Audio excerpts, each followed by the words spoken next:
Yuri Pita, vem para cá, porque a gente tem uma entrevista importante agora para falar sobre esse assunto com o secretário de Educação lá do Rio de Janeiro, Renan Ferreirinha, que já está conosco aqui entre nós. Secretário, muito obrigada pela entrevista, pelo levantamento, pelos dados.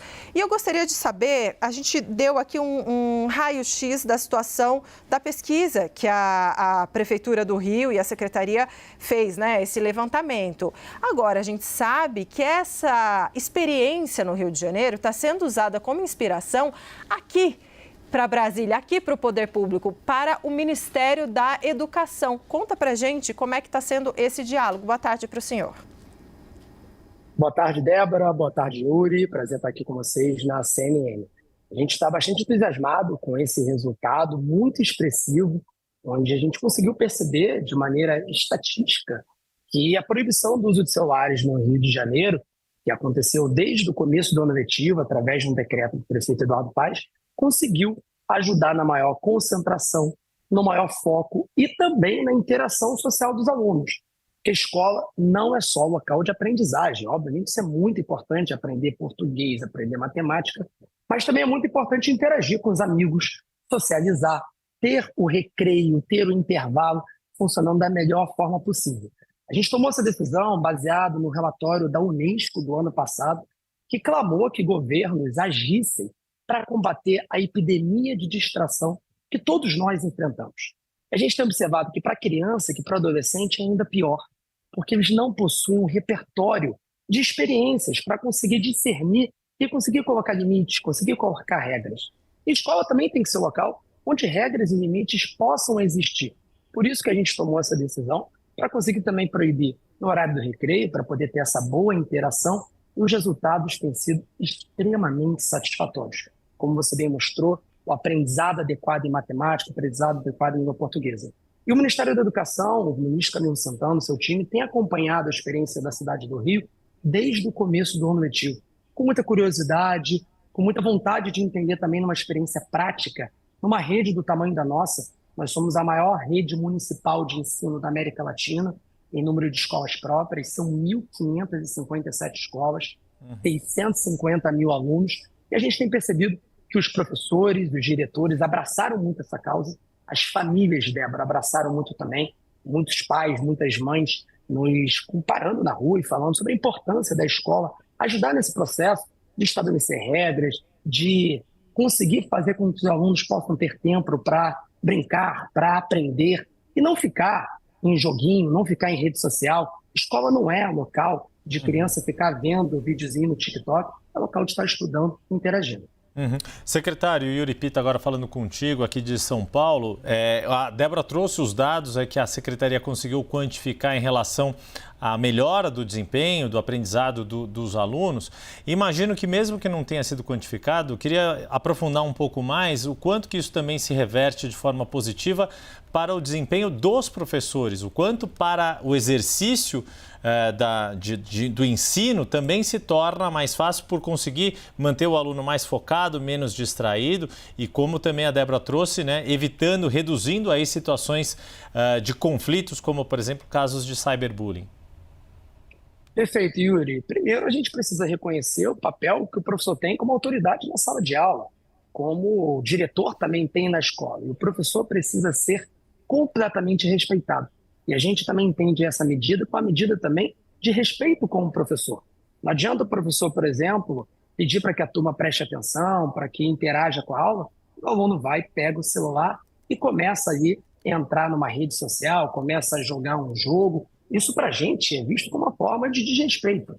E além disso, toda vez que o aluno recebe uma notificação, é como se ele saísse da sala de aula. Você perde a capacidade de concentração, você perde o aluno naquele momento. Então a gente acredita que essa medida ela é muito importante também para manter a concentração do aluno, para manter a boa interação entre aluno e professor. E também lembrando, Yuri, que o professor ele pode sempre permitir que o celular possa ser utilizado desde que tenha intencionalidade pedagógica, desde que seja utilizado, por exemplo, para fazer uma pesquisa, para fazer um trabalho em grupo.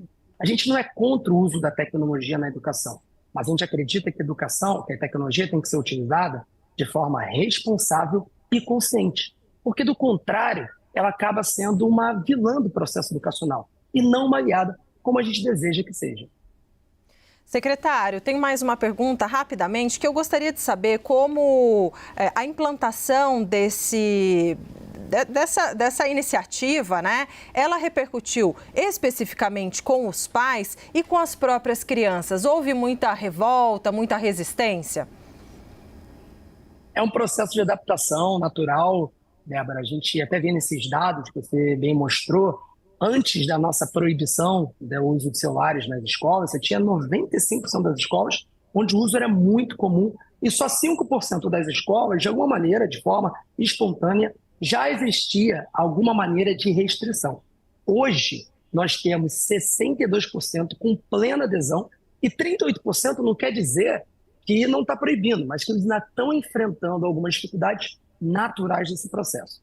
De forma resumida, a gente tem percebido que para os professores, para os educadores, essa é uma medida muito importante. Eles abraçaram muito, eles estão nos ajudando bastante. Os responsáveis também, assim, 95% dos responsáveis, eu diria, foram muito simpáticos nessa medida desde o começo. No comecinho, você teve alguns responsáveis que questionaram se como que poderia fazer para falar com o filho quando precisasse. A gente falou, basta ligar para a escola, como sempre foi. Quando eu fui aluno, quando vocês foram alunos, os telefones das escolas estão em pleno funcionamento. A gente precisa preservar esse momento sagrado do estudo, o momento sagrado da interação que só a escola consegue proporcionar. Para os alunos, obviamente, é o público mais difícil, mas que a gente também percebeu que é de forma crescente essa adaptação. As crianças, diria aí até os 10 anos, 11 anos, até o 5º ano, foi muito rápido, né? Os primeiros 2, 3 dias de proibição foi difícil, depois a criança já estava brincando de amarelinha, brincando de queimado, brincando de futebol, interagindo, redescobrindo a escola. Com os adolescentes leva um pouco mais de tempo, mas vale a pena. Eu costumo falar para os adolescentes e perguntar para eles, qual o tipo de escolas que vocês querem? Vamos tentar animar mais o Grêmio, vamos tentar fazer mais alguma coisa na atividade de educação física, pensar em passeios, se apropriar da escola. A escola precisa ser interessante. E a partir disso, fazer mais sentido também, numa perspectiva de futuro para os nossos jovens. O importante é passar um recado claro, que a conexão do aluno tem que ser com os amigos, com os professores, com a escola, e não com o celular. Nós conversamos com o secretário municipal de Educação do Rio de Janeiro, Renan Ferreirinha, nos trazendo ali, aprofundando esses dados que a Débora Bergamasco traz sobre a decisão do Rio de Janeiro de proibir e as vantagens que se tem depois de restringir aí o uso do celular nas escolas. Secretário, muito obrigado, um bom fim de semana. Obrigado, Yuri. Obrigado, Débora.